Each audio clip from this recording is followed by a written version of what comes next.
Hey there, it's Richard Geller with Alan Schnur. How you doing, Alan? I'm doing great. Thanks, Richard.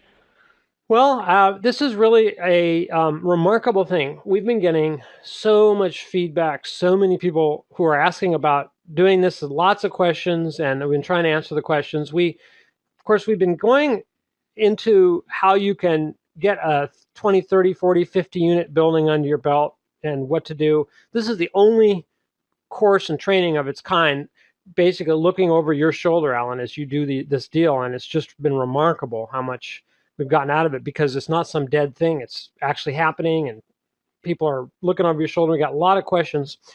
Just to bring everyone up to speed. So, Alan purchased this building basically with almost no money of his own.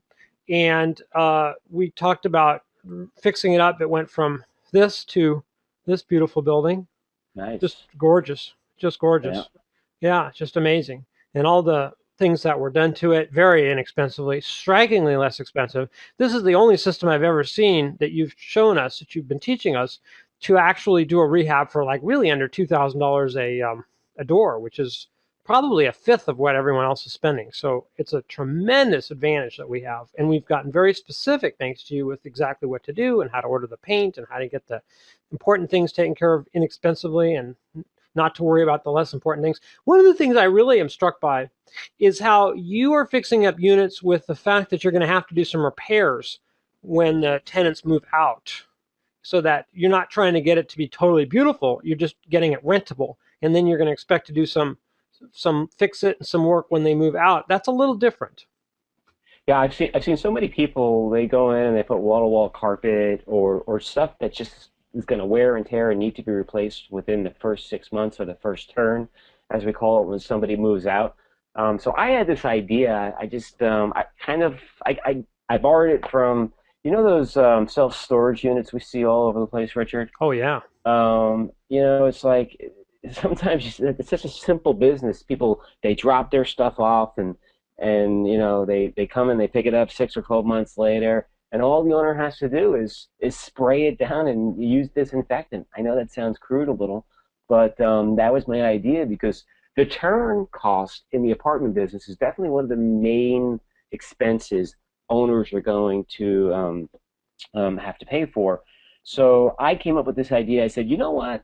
Let's get rid of the carpet because carpet seems to cost a few $100s to $1,000 every time somebody moves. And let's put down some beautiful plank flooring that looks like wood, kind of chic looking, cool looking, modern looking. People prefer that anyway.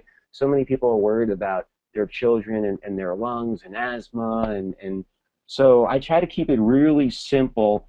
And I like the idea. You know what? I'm thinking this person, this family might just live for 6, 12, 18, 24 months. They're going to leave, and let me just spray this down and move the next family in as fast as possible because when they're not rented, you can't collect that money. It's lost revenue. So we're presenting this course in the fashion of easy, quick turns, and let's not invest a lot of money and lose it in things like carpet or building brand new bathrooms. Quick, easy turns, Richard. Right. And so carpet is not easy to just do a little repair on, whereas with the vinyl wood flooring, it's easy to repair, I guess, right? You can just fix Yeah, a. I mean, even if they scrape it on their way out and with a piece of furniture, you can just like kind of take up a 3 foot piece, rip it up, and put a new piece in. And realistically, it costs you a few dollars to fix. So you just saved $1,000 by not replacing the whole floor. And more importantly, you just collected another $1,000 quicker because the apartment's ready to rent. A lot of people don't realize in the apartment business, an empty unit, an unhappy tenant, or I mean, you can easily lose $2,000 to $3,000 opportunity money out of your pocket. So we Yes. want to try to keep those apartment units full all the time at any cost, and get people in there as fast as possible. Um, a lot of people don't realize too. A lot of newbies, a lot of people looking for apartment units, they're moving in the beginning of the month or at the end of the month. So you got to time this stuff out a little, so you want to make sure your apartments are ready to go, say, for the first of the month, because, like right now, I have a lot of people moving around for school. They want to make sure their children start at the right time. So we have an influx of people right now looking for apartment units, and we want to make sure that we're ready to go and that our apartments are clean, they smell great, they look fresh, they look modern, and there's just so much new technology out there that allows us to update our apartment units very inexpensively. And we've been talking a lot about these ideas. I know we were talking about the roof last week. Um, One thing that I'm seeing a lot right now in the apartment business is people are using these vinyl roofs. It's not just your typical tar, which we'll talk about as well, but we're protecting the units from any kind of leak. So when our students are looking for apartment buildings and they report back to us that there's a white vinyl roof, it's a vinyl sheathing. I think that's more valuable. I think we should take advantage of that. It protects the apartment unit from leaks. It helps you, rent out your apartment units quicker because you'll have less problems. And more importantly, your tenants are going to love you. It's going to save you money because what this roofing does, it reflects the sunlight, so it keeps the coolness in the apartment complex in more. And bottom line, it saves the tenant money on their electricity bill, and they know it. And to them, $50 or $100 or $150 for a utility bill could be a lot of money. So we like white roofs, and we like to keep the water out of our units. And we were also talking about last week, sometimes when you come across an apartment building, you don't have to start from scratch with the roof. If it doesn't look too good, you can do repairs. I mean, at Casa Bonita, we actually had like 75% of those white roofs that were there before we bought the apartment complex. But what we found, there was one structure that didn't have the white vinyl roofing. It had an old roof, and instead of spending $10,000 or $20,000 to fix the roof, we just got up there with some patches, and our maintenance people, we did it in-house, laid some black tar. And I just want to add one more thing. There's this formula in the apartment complex that a lot of people don't know that are getting involved, and I want to share it with you.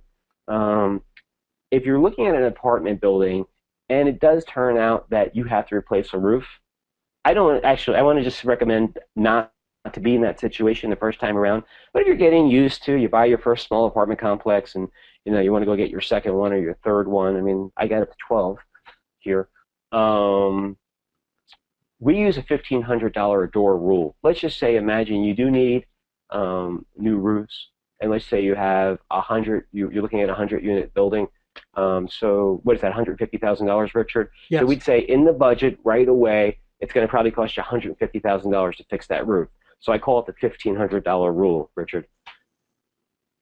Okay. Now that's if you're going to replace the roof. That's if you're going to really replace the roof. That's not what we're here really talking about. I just wanted to throw it out there. Mm-hmm. Other than that, you can patch a spot for $100. Okay. The risk you run doing that, of course, is that water gets in, and then you have a lot of damage that you could have prevented. So how do you get around that? So you mean just patching, like a Yeah. $100 patch? Like how do you Yeah. prevent it from getting worse? Yeah. How do you prevent Well, it? And how look, do you know you really did it? It's really working well. okay. Well, good question. First response to that would be check the weather before you start fixing the roof. If you're in the middle of rainy season, wherever you are, you might want to throw a tarp over that problem until you get a break in the weather for a few days. Right. And then the second response to the question is, look, fix it right. Sometimes your maintenance people will know. Look, sometimes you can get up there with some tar or a torch and a roll of roofing very inexpensively. Other times you might have a problem with what we call the joists underneath the roof, and you might need to bring in some wood. You might, and what we do is we take like a piece of plywood, and we put the plywood down first, and then we lay the roofing over, and we fix it. I don't want to. It's really not a big job. It's simple. Your maintenance people will know how to do it. You can find your local roofing company if you don't want to leave it up to your maintenance people. So just fix it right. And you'll see kind of some areas where we call puddling. You'll go up to the roof after it rains, and you'll see where the water's sitting. Right. And you'll say, and it'd be obvious that there's probably a leak. That's why you're up there in the first place. So what you want to do is you want to get rid of that concave little indentation in the roof, and you want to try to, we actually bring it up and over, and we can create a little hill so the water rolls off. Right. Yeah. So, yeah, Yeah. Okay. So we that's what we roofs. and so what we've done is we've actually we've talked about finding the deal, getting the money together, the closing, and now we've been talking about the rehab. And one concern a lot of students has was coming up with the money for the rehab. And so, where does that money come from, and how do we handle the payments to the contractors and for the materials? That's what we want to start getting into. Okay. So when I do a deal, I get the rehab funds from the bank. And the way we do this, when we're going for the loan, the bank will ask us for a budget, and we also use it as a source of funds where their money is going to go. So let's just say it's $100,000 budget. I think that's what Casa Bonita will cost, Hmm. $100,000. Um, they threw in $100,000 into the money that they lent us, and we drew on that money as we were fixing or rehabbing the apartment complex. And what that means is we get our contractor out there. Let's say they paint the building for, I think it was $15,000. They painted the building. Hmm. They painted the building and they invoiced us. And we took the invoice and we sent it over to the bank. The bank sends out a third party inspector. It costs like $90. Hmm. And the inspector just calls the bank back and says, yeah, they did the job. Looks great. Here's some pictures. And then the bank releases the funds and we then pay the contractor. So we Okay. never pay up front. Never pay up front. I mean, everybody does. Just don't pay the contractor up front. Right. You don't need to give them a deposit. Well, you know what? In some cases, you will need to give a deposit.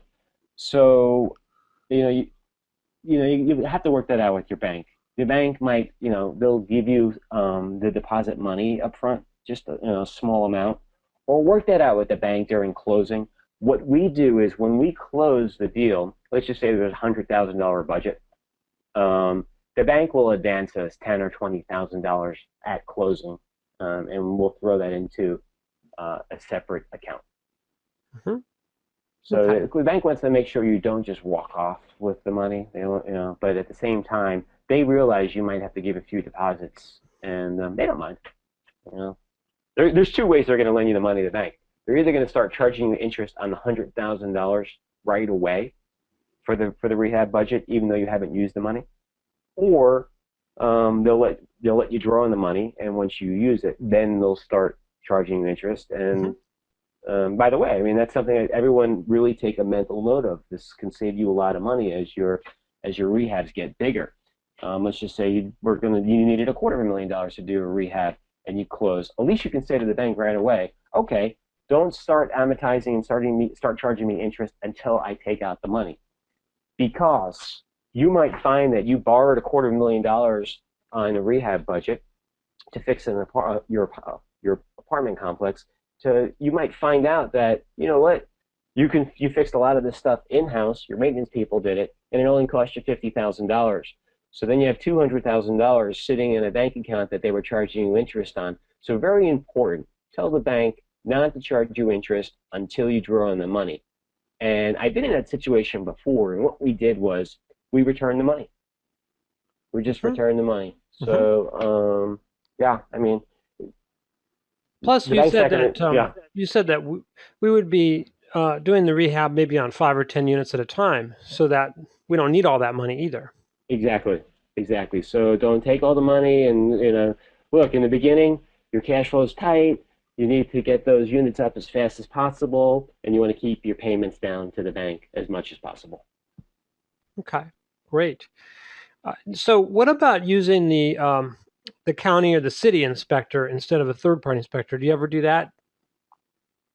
So when we're talking about inspection here, let's just say, for example, we had a few dips in the roof we needed to fix. The city knew about it, and they weren't going to give you your structural permit, your roofing, until you fixed the roof. I've been in two situations. When I first started out, I used to hang out by the building waiting for the city official to show up. Yeah. Okay, and you know, they don't respect my. Unfortunately, they didn't have any respect for my time, and I would wait hours and hours, and it's upsetting because I needed that permit in order to move people in, and I already pre-leased the units. So they don't show up, then you have to reschedule. It's a pain in the butt. So I learned through the process that there's some people that do this for a living that will file for your permits, work with the city for you, and wait for you. Hmm. They're professionals. A few people they built niches in the marketplace for themselves. They're not that hard to find. Google, look for them.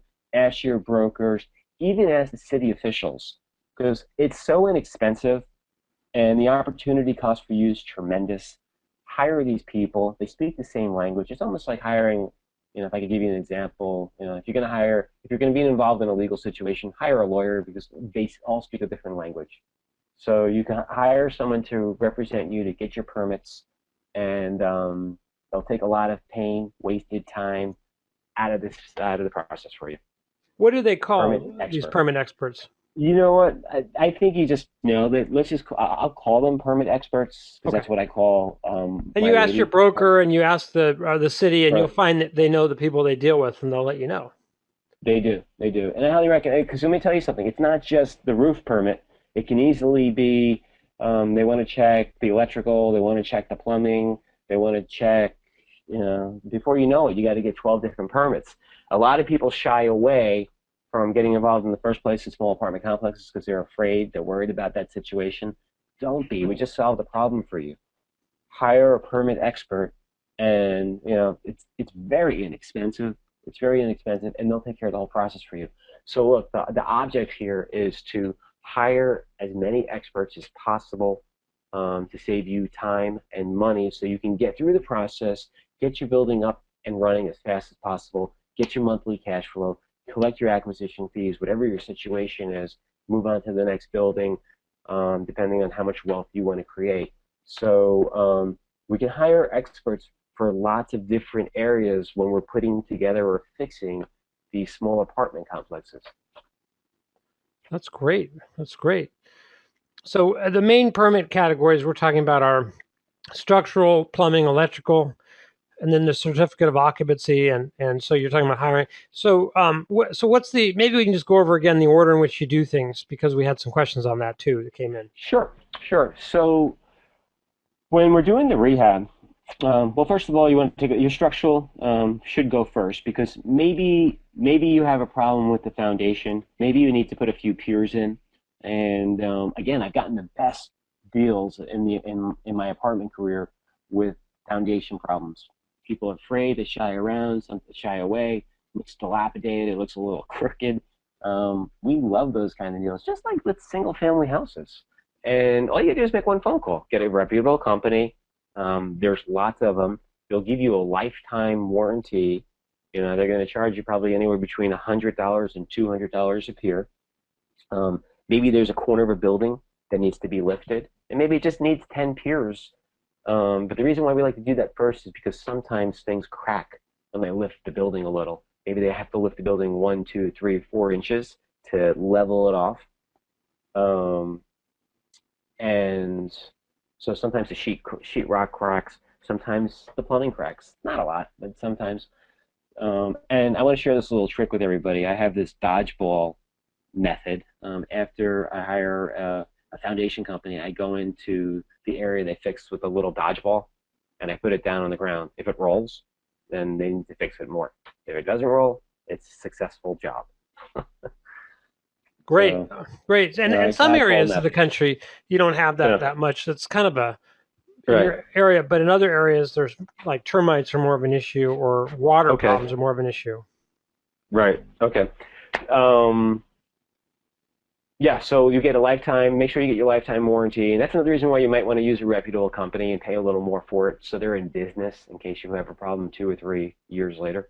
Okay, But so yeah, you can fix your foundation very inexpensively and it'll make the building look better. You want to do it first because things crack. okay, Um, so that's why you want to do the structural and go after the structural permit first. The second permit we were talking about, let's just say it was plumbing. Um, sometimes your walls are open, and so the inspector wants to get in there and see maybe the PVC pipe that you use to make sure everything's up to code. Um, but your plumber is going to know this as well. You're going to hire a master plumber, right? You can't just hire any plumber. You have to hire a master plumber because they're the only ones that have the authority to go down to the city and pull permits. So you're going to make sure that you use a master plumber, and he's going to work with the city, and he's also going to work with your permit your permit expert. And by the way, don't pay the plumber until you pass your your inspection. Okay. So lots of checks and balances here, which work for you. I don't know a lot about plumbing, and I'm going to take it a lot of our listeners don't know a lot about plumbing. But I can tell you something: the city officials know a lot about plumbing. They don't want to have bad plumbing in their city, so they're going to make sure everything's up to code, and they're going to double check the person that you hired, which is fantastic. I almost look at it as like a free inspection, Hmm. because to get the pass on the inspection probably only cost $100 or $200 to get the permit.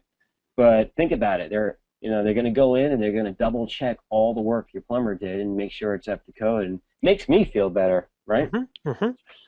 So plumbing inspections, and then electrical. Electrical, it looks intimidating, right? We see all these wires. We know people can get hurt if it's not done correctly.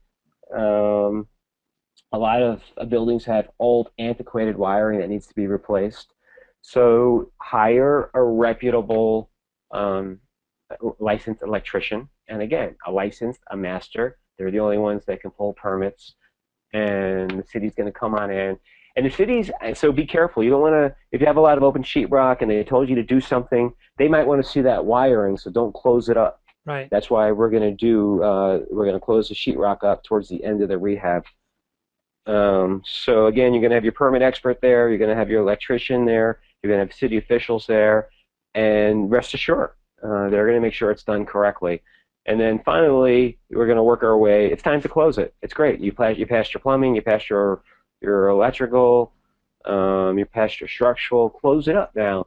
You're in business. I can almost smell the rent money by then, because all we got to do is put the sheetrock up, which is going to go real quick. And your guys are going to get in there, and they're going to float the walls, right? They're going to connect all the lines with some mud and some putty and make it look nice and smooth. And then what we like to do is we like to spray a texture. So they're going to get in there and just texture and paint. So we were talking about the permitting process, and that's really it. And I'll just emphasize one more time. It might seem like a lot. It's not. And you have a choice in life. You can sit around trying to make a few $100,000 over a few years or a year. Where I'm not sure. I mean, I'm sure we have a little of everybody on this on the call right now. Um, you can, or you can take a building like this and put it together, and it's not that complicated. And there's just a few checklists we have to go through, and you can capture hundreds of thousands of dollars of equity, net worth, build your balance sheet. I was just telling Richard before we got on, I'm closing something next week that's going to pay me $2,500 a month for as long as we hold the building, and we intend on holding this. So this one's a keeper. These kind of deals, it's not a lot, $2,500 a month, $30,000 a year, but depending on how many you want to buy, 5, 10, 15, 20 apartment complexes, this can make you really wealthy. And all you have to do is listen to what we're telling you to do. And we're just talking about 3, 4, 5 inspections. Hire an expert to take you through the process, and you're done. Yeah. Okay. And by the way, I'm not going to say more, but there's a lot more. Right. There's a lot of money in that deal. It's Yeah. I'm not, but so anyway, that's just the tip of the iceberg in your deal. Right. So, say Right. now, okay. So now, what about the C of O? So that's the thing that lets Okay. us occupy it and have people live in it. So how do we get that? Okay. Certificate of occupancy, otherwise known as a CO. Now, when you buy your building, a lot of times buildings, when they change hands, ownership in counties, the city's notified, and they're going to come on out, and or it's a good thing if you go meet them. They're going to let you know what needs to be done, which is great. It's another free inspection. fine. They're going to give you a laundry list of things, or maybe not. Maybe a small grocery, list of things to do. And when you do everything they say, when you complete the process, they will deliver to you a certificate of occupancy, and you will hang it on your wall, and it's almost like your license to do business. Hmm. Some cities will give you 12 months to do it. Other cities will do it 24 months to do it. You need to find out how much time you have to complete the process. And even if you're running out of time, I found many times that if they see work in progress, they're okay. So they'll give you an extension. So Okay. that's your certificate of occupancy, and that's really the game plan. So that they're going to tell you what they want done. And I just had this conversation with the broker because we're selling one of our apartment complexes right now, and it turns out that we never got a certificate of occupancy. We had 2 years to Oh. do it. Yeah, we had 2 years to do it, and we are a year and a half into not doing it. So the owner, I'm sorry, the buyer is a little upset. I understand he's upset. So what we did was we carved it out of the sales contract. I guarantee it. I said, look, I guarantee I will, get you your certificate of occupancy. It's important. Not only is it important for you as an owner, it's also important to the asset. So when you're selling it, you want to make sure you have all your paperwork in order. So this one got away from us. Is that going to be a problem at all? Well, it is actually. It's holding up the sale. Well, it is. We got over the problem. We got our attorneys involved, and we guaranteed it, and we're going to pay for it because he wants to own this building ASAP. Um, but I've seen, or I was told, that this has blown up some sales in the past. Can you buy a Because bond? Do you buy a bond in his favor to guarantee? no, no, because I mean it's really hard to value. It's like how do you value that? Right. What's to stop the city from getting in 1 week before you thought you were done to tell you to go do something else? Right. So, but it's okay. Just sit down, just work it out with the buyer or the seller, and say, I need you to promise me that we're going to have a CO, and that's exactly what we did. Okay. Um, it wasn't. We've been working on this CO for a very long time. We just didn't complete the process, and that's what happens a lot in apartment complexes. People start working on them, and they put it down, and Right. they don't go back to it. So I think we're like 90% done with it anyway. So we're gonna finish that 10% as soon as possible. So get it done. And again, it was great having the CO because they showed up on the property like a week after we bought it a year and a half ago, and they said, "Hey, Alan, this is what we want you to do." Exactly. They all show up. The plumbing inspector shows up. The electrical inspector shows up. The structural inspector, the fire marshal, they all show up. It's a meeting of the minds. Um, Again, it only took 2 hours. They gave me a list of things they wanted to see get done, which is usually all you need to do anyway to bring out that value that we want to create. I mean, you're getting paid, even though you're not the expert in the apartment business, you're getting paid hundreds of thousands of dollars in equity. You're capturing that just because you're the one there, you're the one doing the work, you're the Hmm. one bringing all the people together. This is how we get rich in life. I know I'm starting to kind of float away talking about money because I'm doing a few transactions right now, and I mean my net worth is going up by millions right now, by millions, and I'm here with you, just talking about it. I'm dealing with inspectors and permits at one building. I just told everybody how I increased my cash flow, but I also just collected an acquisition fee of $60,000 on a deal that's closing in 7 days. Not and then again we met with the city officials. They've already told us what they want done with the building, and they've given us our list. And we've already hired the electrician. We already hired the plumber. Now we haven't closed on the property yet, but we're going to be ready to go in like 7 to 10 days. And I believe when we do everything they tell us to do, we're going to create a $3 million equity position. Wow. We're going to capture a $3 million equity position. So I'm excited about the rehab process, and that's what we're talking today. It doesn't matter if you're working on, if you're trying to capture $250,000, $500,000, $1 million, $1 million, $3 million, you're going to get there. You're going to get there. You're going to learn the process. It's the same conversation. It's the same electrician. It's the same permit expert. Right. It's just up to you how big you want your deals to get and how fast you want to move. Well, I think we looked at this deal, and this is a $500,000 equity buildup, probably. I mean, conservative. Right, right. Yeah, the Casa Bonita, and not only sometimes when we talk about $500,000 equity buildup is kind of the operative words because sometimes we're holding those properties to cash flow. Other times we're per se we're flipping, or we're going to retail them quickly. That one looks beautiful. It's about to hit the market any day right now, and we're marketing this thing up $600,000 to $700,000 more than what we have into it. So we really hope to realize that gain, sell it, close the transaction, and put $600,000 to $700,000 or $500,000 in our pocket.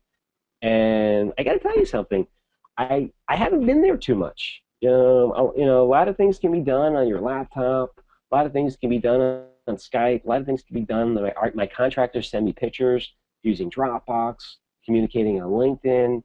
We're using a lot of technology here on these small apartment complexes, and we're making a windfall of money. Yeah, well, it's like you could have a full-time job and still be doing this. Absolutely, absolutely, and don't quit your job until you have a few of these. Or maybe you like what you're doing, you want to keep your job. Um, but anyway you put it, it's a fantastic retirement.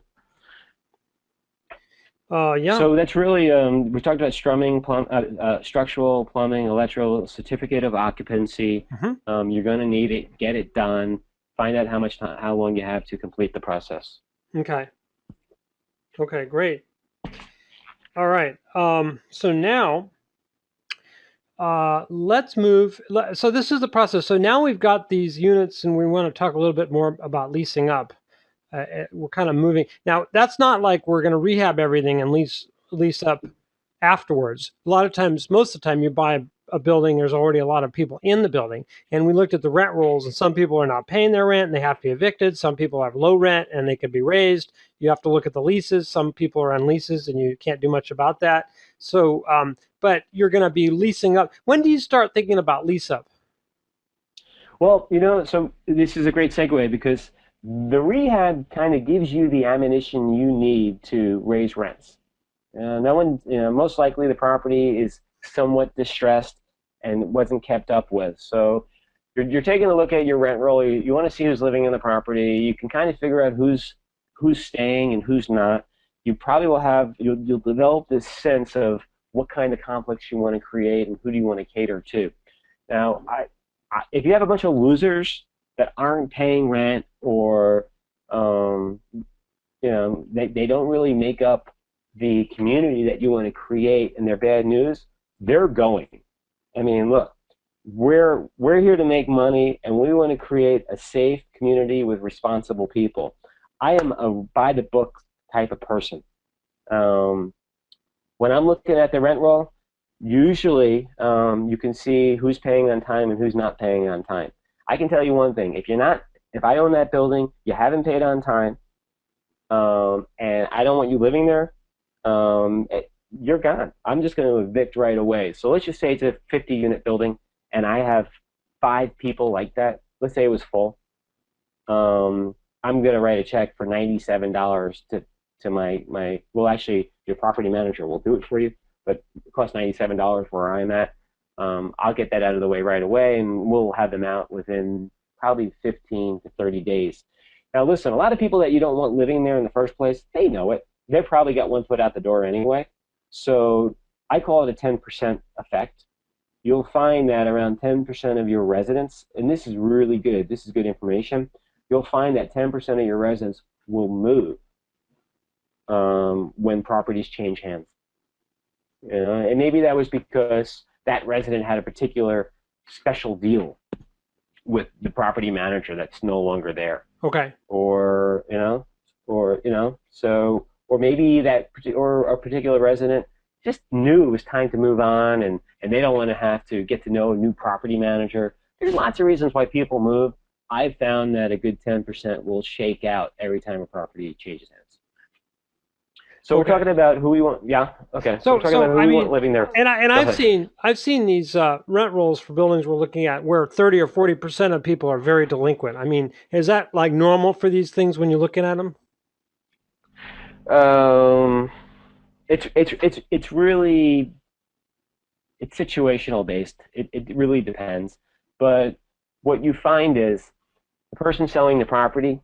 A lot of people buy properties on physical occupants. We talked about this. So they want to be physically occupied a good 90 to 100%. It makes the property look better to the buyer for some reason. Even though they're not So paying, even though 30 or even though they're 40%. not paying, even though they're not paying, I mean, so they let them stay there. They don't want to invest the $97 to evict. Why should they? Right. They're really selling the property. The money's hard. It's going to close in 2 or 3 weeks. Why invest, any more money into the deal? Okay. So it is what it is. Those people have to go. Okay. So yeah. So delinquency, or you might find that you want to keep some of those people. Maybe there was a misunderstanding. Maybe maybe that owner did stop spending money and the tenant's pissed off, but it turns out the tenant's a good person. Look, what we do is there's something called an estoppel certificate, and it's more in some parts of the country, estoppel certificates are more heavily weighed than other parts. An estoppel certificate basically says um, to the tenant, whatever special deal you had with the owner no longer exists. I need you to sign this. Because you might find that maybe the owner put his mother-in-law in there and is charging her $200 a month for 10 years. Sometimes there's a manager that the owners delegate all this to, and the managers made these sweetheart deals with the tenants. Or Yeah, right. Yeah, absolutely. Yeah. So sometimes there's side deals with managers. So we have everybody sign off on those certificates, and in doing so, the reason why I brought that up, we run credit checks on everybody as well. We make everybody reapply.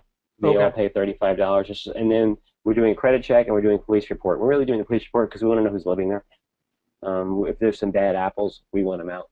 oh, I see. So Just to, what if they won't you know, cooperate? Then you evict them?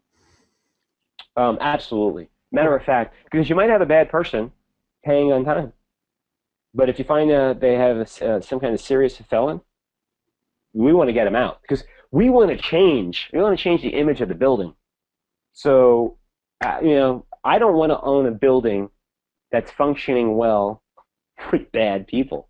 I Right. want to get the bad people out, put good people in there, and you'll see the value of the building balloon, with wealth.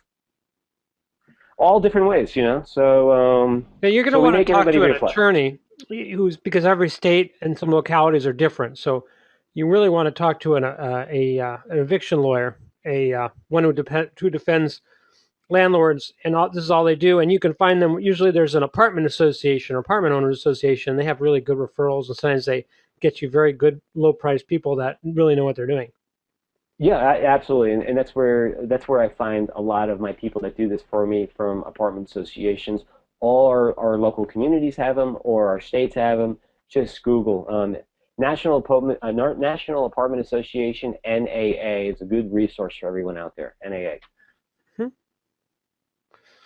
So you run a So credit check. yeah. Do you Yeah. So what if they have a history of paying, spottily? What do you do? Like they're late, they're not late. Like, how a lot of tenants just pay late, but they pay. What do you do with them? Well, we're in the late fee business.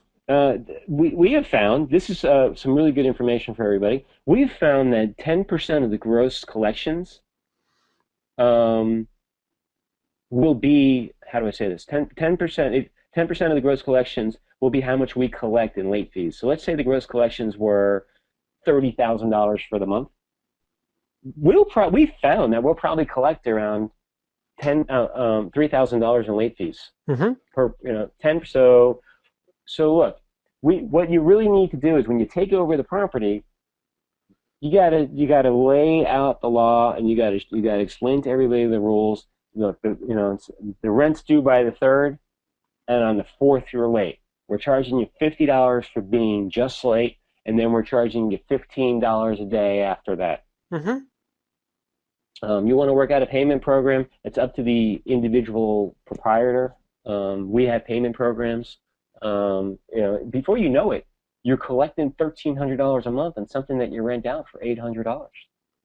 Right, right. And if this sounds That's if this sounds real hard ass, yeah, it isn't hard ass for people that pay their rent on time. It's just for people that don't. So basically, they're going to pay a lot extra, and that's just how it is. yeah. And for someone who's thinking, how am I going to calculate all these late fees and what a pain in the butt? Our property management software just does it for us. We You just put the it just policies in there, and then it automatically does it yeah. for you. Yeah. Yeah. So somebody walks into the office, they say, "How much do I owe?" And this way, you're not scratching your head saying, "Well, your rent's 800 and $50 and $10." No, you just pull up the program. You know, you owe $785, and they thought, "Well, I thought my rent was 500." Well, yeah, your rent was 500, but let me show you. And you print it out, and they just see their invoice. It's unbelievable. Sometimes when you tell somebody what they owe, they get very self-righteous and say that can't be.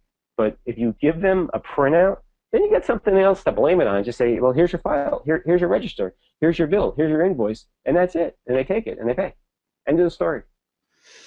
Okay, so this is a good. This is very, very helpful. What is looking at our mind map? A lot of people think they're going to hire a resident manager. There's a property manager, or there's a property management company, or they're going to give somebody free rent who's going to manage the property, or it's just going to at least be sort of the on-site manager. So how do you? What's the recommended procedure for how you Okay, divvy up the tasks? here's what I'd recommend. And I get this question a lot too. Let's start with a small property. Let's just say let's say a 50 unit property. What we do with a 50 unit property, we try to do a mom and pop business formula. We try to find a property manager, it's like a husband and wife team, to run the whole deal. They live on site. We give them a 25% discount on their apartment unit, and let's just say um, the real live example. I think Mary. It's Mary and Ralph. Mary is the property manager. She does more of the admin work. Um, I think we give them like a two-bedroom apartment, and in the front, the living room is actually the leasing office. And this works out great. This way, we don't have to waste space. Okay. So we got Mary. It's a small, I think she might keep the leasing office open 3 or 4 times a week. And then we have Ralph, who's the maintenance person, and that's it. They both live there. He takes care of the property, and she handles the admin. Um, and we give him a 25% rent discount. So 50 unit property, relatively, two people can do it. It doesn't sound like Now, enough money for somebody to do all that. To me, it just doesn't sound like that much. Am I missing something? no, no. Well, when you say not on, you mean what I pay them, or Yeah, what they're for example, getting paid 25% discount on the rent to do all that work doesn't seem I'm like enough. sorry. No, yeah, okay. So we pay them $10 an hour. Okay, so they Is that get a what you're asking discount me? and $10 an hour. They do, yeah. Okay. Okay, So let's just say we pay her $400 a week, 40 hours a week, got it. and we pay him $10 an hour. Okay, that makes a lot of sense now. Okay. Okay. All right. So and by the way, do not pay. I don't pay overtime. This way we control our hours. And what we do is, let's just say Ralph has an emergency call late at night and he takes care of something, so he's 3 4 hours over his 40-hour week. We just tell them to come in late the next day. And again, I That's all want to there is. emphasize talk to your lawyer because Okay. Thank different you. states and have different Okay. and cities and different requirements. You want to make sure you're legal because you don't want somebody coming after you for No, no, violating no. the labor Definitely not. laws. Yeah. Definitely not. I'm just letting everybody know how I keep You tell everything them that you're 40 capped at hours. 40 hours a week. So if you work Yes. extra one night, then I don't want you coming in till later because we don't want you working more than 40 hours on the clock Right. at all, Simply, working at simply, all. yeah. Yeah. So, so two people can normally handle a property around 50-ish units. How do you Um, check on them? Like, how do you know? that they're doing the job, because that's such a difficult thing sometimes when someone's real busy and they got their job going, to know that this couple is doing the job. Well, these are some of the things you're so good at, Richard. I mean, I have Skype in every office, so we have video cameras, and it's kind of cool. It's like I don't just have, we have a video conversation, so I see her there. She can show me some things if I need to see. Um, you know, Ralph, but he takes his pictures on his iPhone and sends them to me of big problems. I mean, there's no reason for an owner to have to drive out there to look at. And look, I don't know a lot about a broken pipe, but let's just use a broken pipe as an example. Something breaks. The only reason why I ever would want to drive out there is to make sure I'm not getting ripped off. I want to see a broken pipe if I'm going to pay to fix a broken pipe. So look, now you can take a picture of a broken pipe and email it to you, Yeah. or Skype it to you, Yeah. and then when you're having a conversation with somebody, you can understand the problem better. So we're using as much technology as we can. Now look, you're going to have to participate. Maybe go to the property once a week, once a month. I don't know what it is for the individual. I like to visit my properties at least once a month. Right. Well, it's So, it's inspect. You've got to inspect. You've got to check, and you've got to inspect. That's the key to and, managing something like this. You can't not do that. You just can't. and like any other business, Richard, at the end of the day, it's about dollars and cents. And we're gonna if the rents are off, there's a problem. We have to fix it. But if everything's status quo and your gross income's where it's supposed to be, and you're 95% full, then things are good. But if you're 75% full and your rents are off, and you're not happy with the trend, maybe get in your car and drive over there. And sometimes another set of eyes can solve a problem more easy than somebody who's on site. Everybody I know that owns apartment buildings, and me when I've owned apartment buildings, and I am going to be owning them again very soon, we always go and look and walk around the property. It's just what you do, because you just You find do. things, even little things. I mean, I used to not get this when I would went with my mentor, and we go to these big complexes, and then he would we go into a gate and it wouldn't be quite, there'd be squeaky hinges or something, and he would make a big deal about that. But that's little things can indicate big things, I guess, is what I learned. Yeah, I mean, so I get, I really want to emphasize, and you're saying it too. You have to be involved in this business. I mean, even if it's just once a month, or I mean, so it's fun. It's your asset, and I know one thing that you and I have in common too as well, Richard, is I like listening to books on tape. I know you like to read a lot, and I just download a bunch of stuff on my iPhone. And when I'm doing my property walks, I'm probably listening to the next book that I just downloaded. So it's very relaxing for me to walk these properties. It's a good feeling. It's not like I'm in the stock market and I have some kind of investment that I don't Yeah, understand you've and been there, man. can't control. You've Yeah, been there. yeah, I have been. Everybody doesn't know this, but in my other life, I was a commodities broker and a stock broker for around 15 years, and which is another reason why I got involved in real estate, because real estate's tangible. If it's not working, you can change it, you can paint it, or get some new tenants. But with stocks and bonds, it's just all invisible. You can't do too much to really affect the price. Which is another reason why I love the apartment business, because I feel so much better about my retirement and my future and my family and where we're going. And okay, so it's a business, and my son was talking about it too.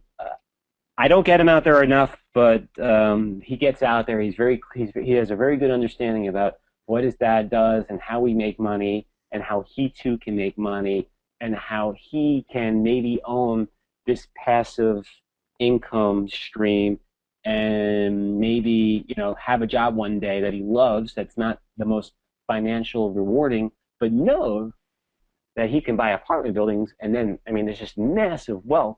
I mean, you could easily make whatever you want, 100, I mean, $10,000 to $100,000 a month. And if you want to be a school teacher that only makes $42,000 a year, I'm just, then our children could do whatever they want to do. I'm ranting and raving, but I that's know all, he's reading. You Okay. told me reading Rich Dad Poor Dad. Oh yeah. I mean, so I mean, we're we're reading Rich Dad Poor Dad together right now, and it's awesome. It's awesome because Jake knows he actually we're working on this deal right now for the laundry room. And I don't even know if we talked about laundry rooms. Maybe we can segue into it quickly because Sure. it's another source of income on the apartment building. I'm making this deal with him where if he goes in, he collects the quarters. We're going to give him 10% of the collections. So let's just say, by the way, I've found that you'll collect around $10 a week. Is that right? $10 a week from the laundry machine per unit. So if you have a 30-unit building, you're I'm going to having a collect little around trouble hearing you, $300. Alan. Oh, I'm sorry. I'm There looking you up go. in the air. Can you hear? Okay, I'm yeah, doing the now it's math in good. my head. Uh-huh, sure. I found on like 30 to 40 unit properties, the laundry room, you will collect around $10 a week per door. So I'm thinking you're going to collect $300. Let's say $300 a week in your utility room. Okay. So we're gonna give Jake $30 of that a week to take care of that, and he's gonna do that. And when he has enough money to buy a machine, we're gonna let him put a machine in there, and then when he has his own machine in there, he can keep 50% of the proceeds. Oh, Right. that's so So nice. you can see, yeah, and we're trying to teach our children, we're trying to teach our students and our listeners passive income. Buy these assets, and set them and go. But you have to watch them. You got to make sure the machine's functioning, and you got to make sure your apartment building's functioning. You got to make sure your apartment building stays full. Um, but it's not that difficult. Easy. Right. Back to the Well, mind map. excellent. No, it's an excellent digression, actually. Okay. And as far as you know, what I think we should probably do. We probably are running out of time. Maybe we want to move Yeah. this next time, and then we'll finish the whole thing about hiring the property managers, the tenant screening, and rents and emergencies, and your 60 to Right. 90-day budget after getting control and all of that. There's some amazing stuff you have because no one talks about how to actually run the building, especially the first 60 or 90 days after you take ownership. And that's critical. So let's talk about that next time. So yeah, I think we'll show everybody a checklist of things to make sure you're doing after you buy the building for the first 30 or 60, 90 Oh, that'd days. be great. Yeah. Awesome. Awesome. Okay, good time. All right. I look forward to speaking to everybody next week. Thank you. Take care. We'll see you then. Bye bye.